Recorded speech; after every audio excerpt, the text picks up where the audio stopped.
एक गांव में आदित्य नाम का एक किसान रहा करता था। आदित्य बहुत ही सीधा साधा और नेक इंसान था, जो हमेशा लोगों की भलाई में विश्वास करता था। एक दिन आदित्य अपने खेत से अपने घर वापस लौटा ही था कि तभी उसकी पत्नी रुक्मणी उससे बोली, मैं आपकी ही काफी देर से प्रतीक्षा कर रही थी। क्या हुआ रुक्मणी? आज सुबह से राधा ना तो कुछ खा रही है न पी रही है, बस गुमसुम लेटी हुई है। चिंता मत करो, मैं देखता हूँ। इतना बोलकर आदित्य उस चारपाई के नजदीक पहुंच गया, जहां उसकी 10 वर्षीय पुत्री राधा आंख बंद करके लेटी हुई थी। आदित्य को अपने पास देखकर 10 वर्षीय राधा ने अपनी आंखें खोल लीं। क्या हुआ राधा? तुम्हारी माँ बता रही हैं कि तुमने सुबह से कुछ खाया पिया नहीं। अगर तुम ऐसे ही भूखी रहोगी तो तुम और ज्यादा कमजोर हो जाओगी।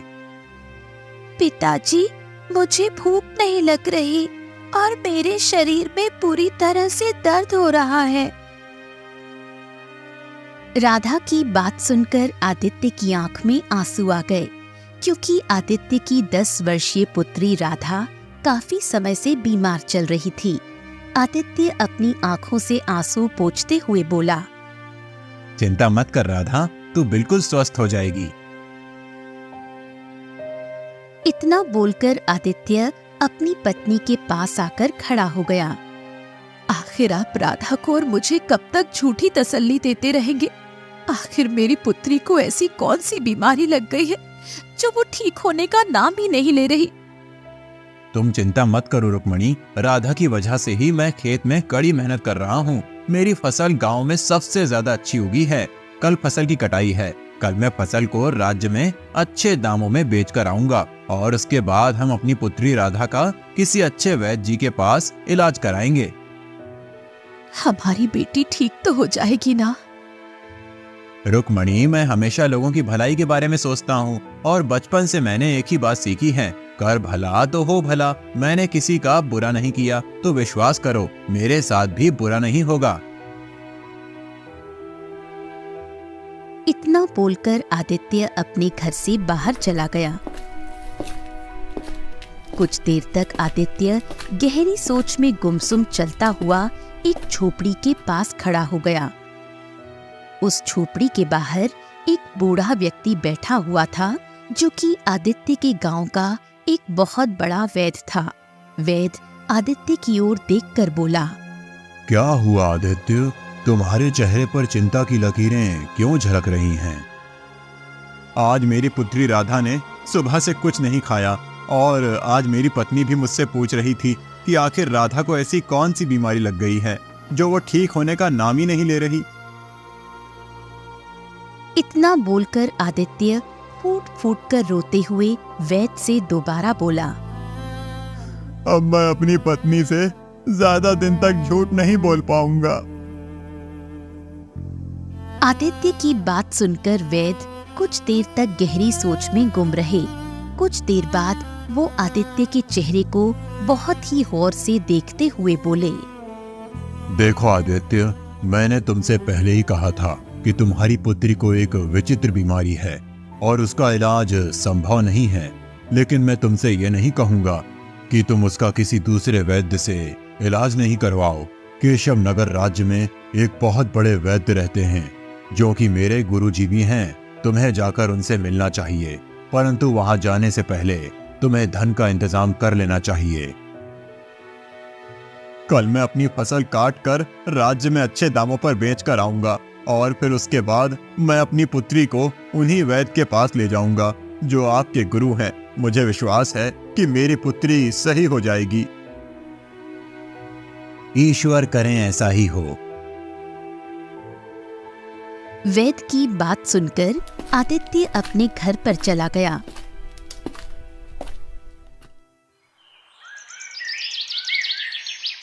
अगली सुबह जब आदित्य अपने खेत की फसल कटाई के लिए जाने ही वाला था कि तभी गांव का मुखिया दौड़ते हुए आदित्य के घर पर आ पहुंचा। आदित्य, गजब हो गया। क्या हुआ मुखिया जी, आप इतने घबराए हुए क्यों हैं? जो खबर मैं लेकर आया हूं उसे सुनकर तुम भी घबरा जाओगे। जल्दी बताइए मुखिया जी, क्या हुआ है? आदित्य, कल रात तुम्हारी फसल में आग लग गई। तुम्हारी फसल जलकर राख हो गई। मुखिया की बात सुनकर आदित्य दौड़ता हुआ अपने खेत में पहुंच गया। आदित्य ने देखा कि उसकी सारी फसल जलकर राख हो चुकी है। आदित्य अपना सर पकड़कर रोने लगा। तभी वहां मुखिया आ पहुंचा। आदित्य मुखिया की ओर देखकर रोते हुए बोला, अब मैं क्या करूं मुखिया जी? सोचा था कि इस फसल को बेचकर अपनी बिटिया राधा का केशव नगर राज्य के वैद्य से इलाज करवाऊंगा। अब मैं क्या करूं? समझ में नहीं आ रहा आदित्य कि तुम्हारे खेत में आग कैसे लगी। आप नहीं जानते, मेरी फसल में आग नहीं लगी, बल्कि मेरी जी तोड़ मेहनत में आग लगी है। मेरा परिवार तो अब भूखा मर जाएगा। अब मैं क्या करूं? मैं जानता हूं तुम्हारी पुत्री विचित्र बीमारी से जूझ रही है, लेकिन तुम चिंता मत करो। अगर तुम चाहो तो मैं तुम्हें जमींदार से कुछ कर्ज दिलवा सकता हूं। ये सुनकर आदित्य अपने आंसू पोंछते हुए बोला, मुखिया जी, मैं आपका यह एहसान जिंदगी भर नहीं भूलूंगा। मेरी पुत्री का इलाज होना बहुत जरूरी है। तो फिर चलो मेरे साथ।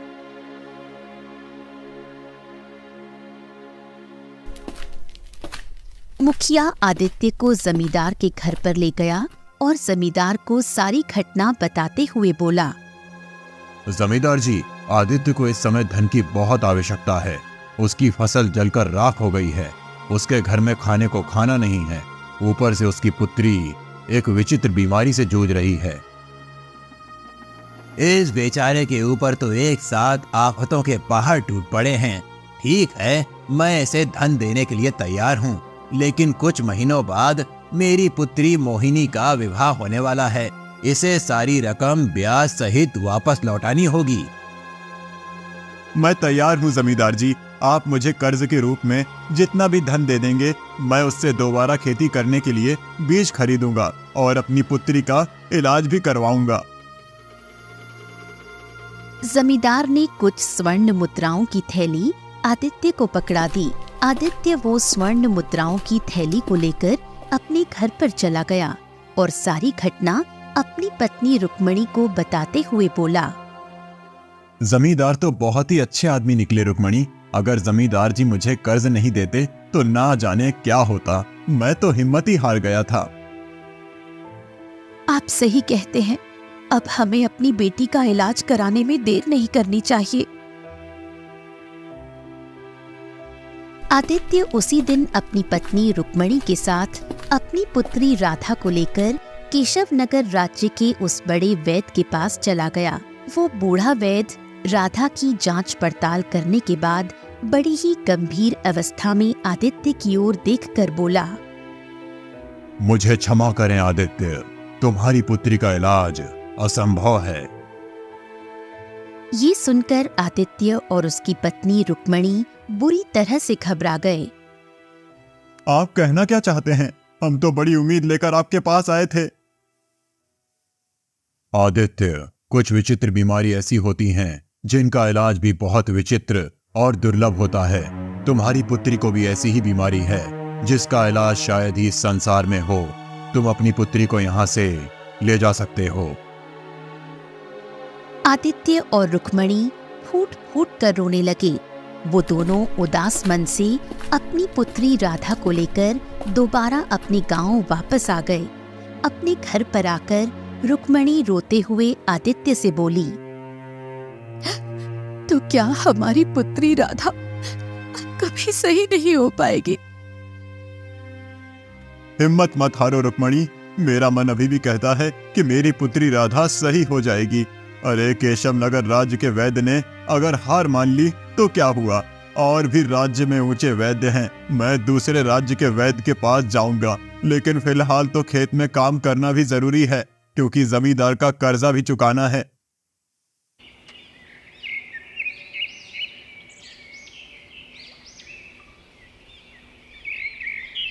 अगले दिन आदित्य कुछ बीज खरीदकर अपने खेत में बोने गया ही था कि तभी वहां पर जमींदार अपने साथी बलिया के साथ आ पहुंचा और आदित्य की ओर देखकर बोला, मुझे मेरा कर्ज सूद सहित वापस चाहिए। जमींदार की बात सुनकर आदित्य बुरी तरह से चौंक पड़ा। ये आप क्या कह रहे हैं जमींदार जी? अभी परसों ही तो मैंने आपसे कर्ज लिया था। इतनी जल्दी मैं आपका कर्ज सूद सहित कैसे वापस कर सकता हूँ?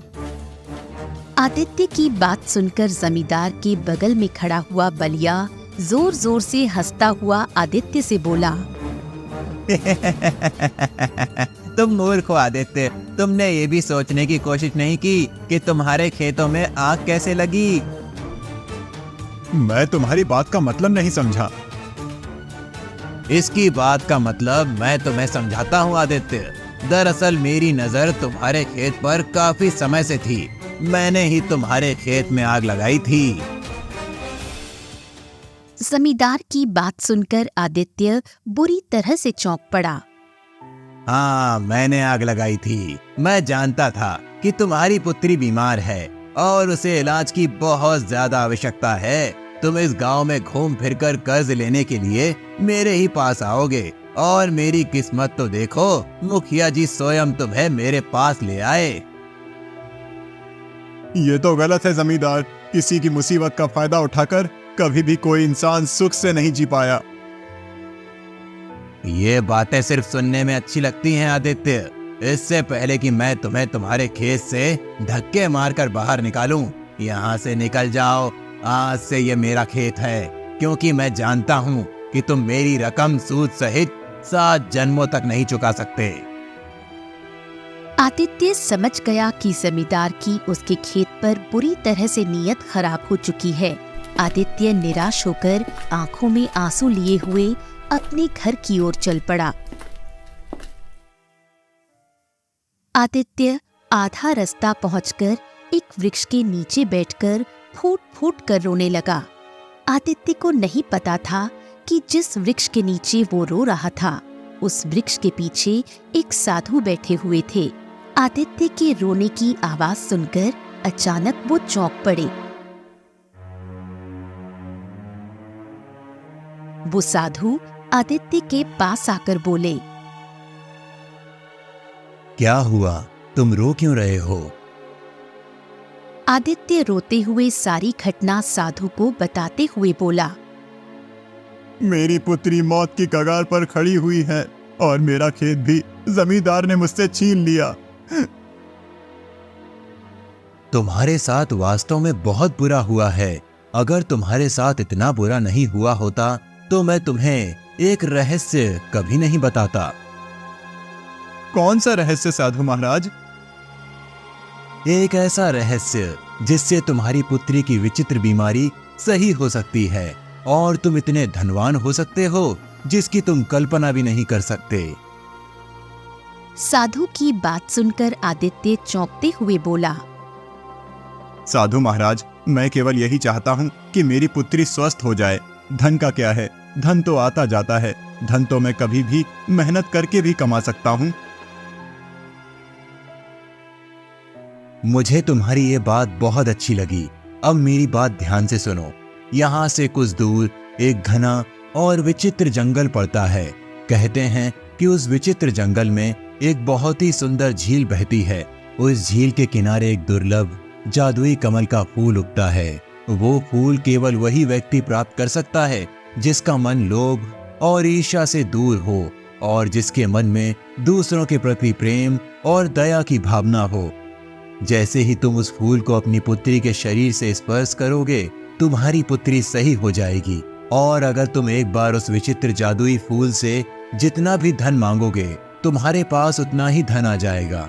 उसके बाद वो फूल गायब हो जाएगा, परंतु उस फूल तक पहुंचना बहुत ही असंभव काम है।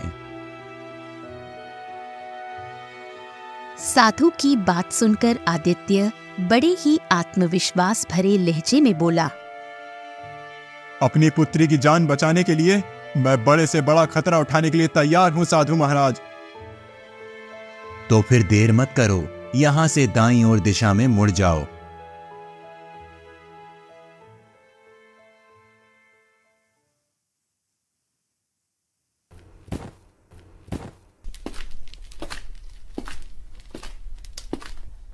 आदित्य तुरंत दाईं ओर दिशा की ओर चल दिया। आदित्य सुबह से लेकर शाम तक पैदल चलता रहा। रात तक आदित्य बुरी तरह से थक चुका था। आदित्य के पैर जवाब दे चुके थे। थक हार कर आदित्य एक घने वृक्ष के नीचे कुछ देर आराम करने के लिए बैठ गया। आदित्य आराम करने के लिए बैठा ही था कि आदित्य ने देखा एक सुंदर हिरण उसकी कुछ ही दूरी पर दौड़ता हुआ आकर खड़ा हो गया। अगले ही पल झाड़ियों से एक शेरनी निकलकर हिरण के ठीक सामने आकर खड़ी होकर उसे घूरने लगी। शेरनी को देखकर हिरण बुरी तरह से डर गया। आदित्य इस दृश्य को बड़े ही गौर से देख रहा था। हिरण वहां से भागने ही वाला था कि तभी शेरनी मनुष्य की आवाज में हिरण से बोली, तुम मुझसे ज्यादा तेज नहीं भाग सकते। शेरनी के मुंह से इंसानी आवाज सुनकर आदित्य बुरी तरह से चौंक पड़ा। तभी हिरण भी इंसानी आवाज में शेर से बोला, मुझे जाने दो। नहीं, मुझे बहुत जोरों की भूख लगी है, मैं तुम्हें नहीं जाने दे सकती। तभी हिरण दया भरी नजरों से आदित्य की ओर देखते हुए बोला, तुम तो मनुष्य हो, क्या तुम मेरी जान बचा सकते हो? न जाने क्यों हिरण के ऐसा बोलने पर आदित्य को हिरण के ऊपर बहुत तरस आ गया। आदित्य शेरनी की ओर देखकर बोला, तुम तो शेरनी हो, फिर तुम इंसान की आवाज में कैसे बात कर सकती हो? मैं एक मायावी शेरनी हूँ। अगर तुम मायावी शेरनी हो तो फिर ये हिरण भी मायावी हुआ। तुम इसे छोड़ दो। मैं इसे एक ही शर्त पर छोड़ सकती हूँ। कौन सी शर्त? इसके बदले में तुम्हें अपना भोजन बनाऊंगी। क्या तुम इसके लिए तैयार हो? शेरनी की बात सुनकर आदित्य गहरी सोच में डूब गया।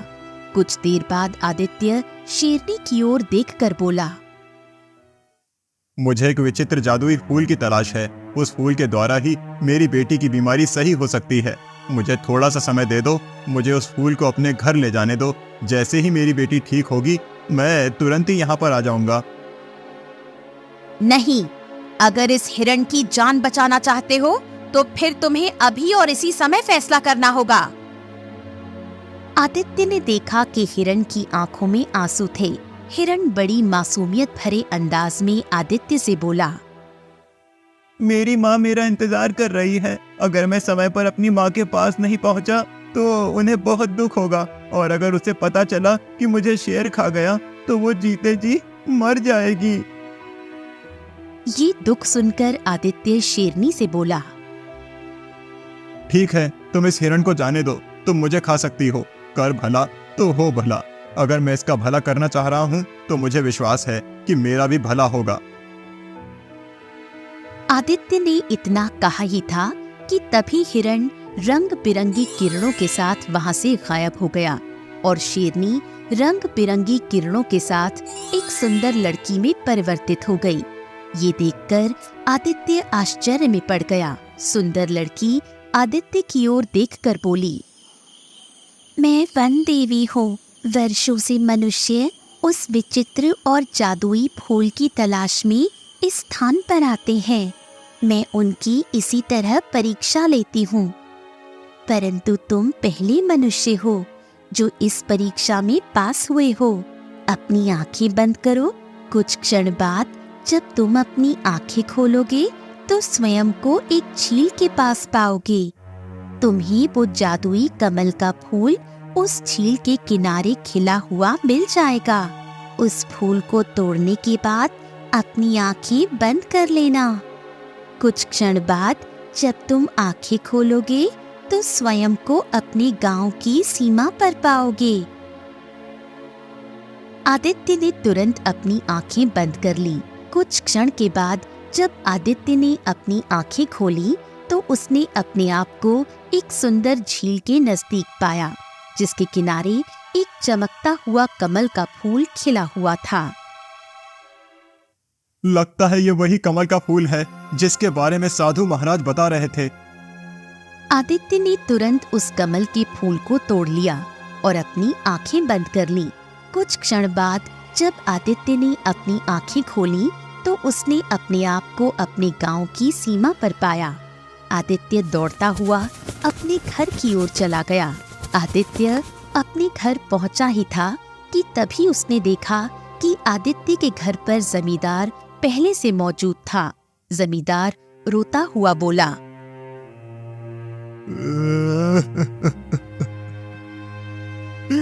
मुझे क्षमा कर दो आदित्य, मुझे मेरे किए की सजा मिल गई। कल रात मेरी बेटी बुरी तरह से बीमार पड़ गई।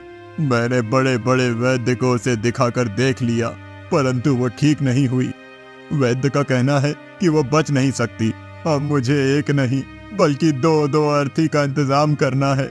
मेरी पत्नी मेरी बेटी से बहुत प्रेम करती है। अगर मेरी बेटी इस दुनिया में नहीं रही तो उसकी माँ भी उसकी मौत का सदमा बर्दाश्त नहीं कर सकेगी। मेरे हाथ में जो ये कमल का फूल देख रहे हो, ये एक चमत्कारी फूल है।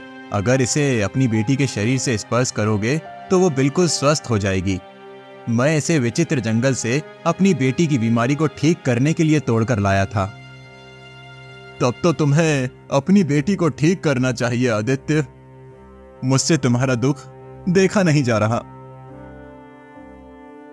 तभी वो फूल आदित्य के हाथ से गायब हो गया और रंग बिरंगी किरणों के साथ एक सुंदर पुरुष वहां पर प्रकट हो उठा। सुंदर पुरुष आदित्य की ओर देखकर बोला, तुम वाकई मन के सच्चे इंसान हो आदित्य। तुम्हारे कारण मैं आज श्राप से मुक्त हो गया। तुम जिस झील के किनारे से वो कमल का पुष्प तोड़कर लाए थे, मैं उस झील का मायावी राक्षस था। मैं एक दिन एक साधु की साधना को भंग कर बैठा। साधु ने क्रोध में आकर मुझे श्राप दे दिया और मैं कमल के फूल में परिवर्तित हो गया। कुछ देर बाद साधु को मुझ पर दया आ गई और उसने मुझसे कहा कि जब भी कोई व्यक्ति जिसका मन सोने की तरह शुद्ध होगा तुझे तोड़ेगा तो श्राप से मुक्त हो जाएगा। तुमने मुझे श्राप से मुक्त किया है आदित्य। मांगो, क्या मांगते हो? पहले तो मैं ये चाहता था कि मेरी बेटी की बीमारी सही हो जाए, परंतु अब मैं चाहता हूँ कि जमींदार की बेटी की बीमारी भी सही हो जाए। तुम इससे अधिक और भी मांग सकते हो। बस मैं यही चाहता हूँ कि मैं जीवन भर स्वस्थ रहूं, क्योंकि मनुष्य का असली धन स्वास्थ्य होता है। ठीक है आदित्य, ऐसा ही होगा। इतना बोलकर वो सुंदर पुरुष वहां से गायब हो गया और आदित्य की बेटी ठीक हो गई। जमींदार आदित्य की ओर देखकर बोला, मुझे माफ कर दो आदित्य। मैंने तुम्हारे साथ कितना गलत किया, उसके बाद भी तुमने मेरी मदद की। मैं तुम्हारे खेत वापस करता हूँ और तुम्हें दिया हुआ कर्ज भी मैं माफ करता हूँ। इतना बोलकर जमींदार वहां से चला गया। घर पर आकर उसने देखा उसकी बेटी भी स्वस्थ हो चुकी थी। कुछ दिन बाद वही साधु आदित्य के पास आकर रहस्यमयी अंदाज में बोले, जब तुम मुझे पहली बार मिले थे मैं समझ गया था कि तुम ही वही इंसान हो जो उस झील के राक्षस को श्राप से मुक्त कर सकते हो। उस झील के राक्षस को श्राप मैंने ही दिया था। साधु की बात सुनकर आदित्य मुस्कुराने लगा और साधु भी मुस्कुराते हुए वहां से चले गए।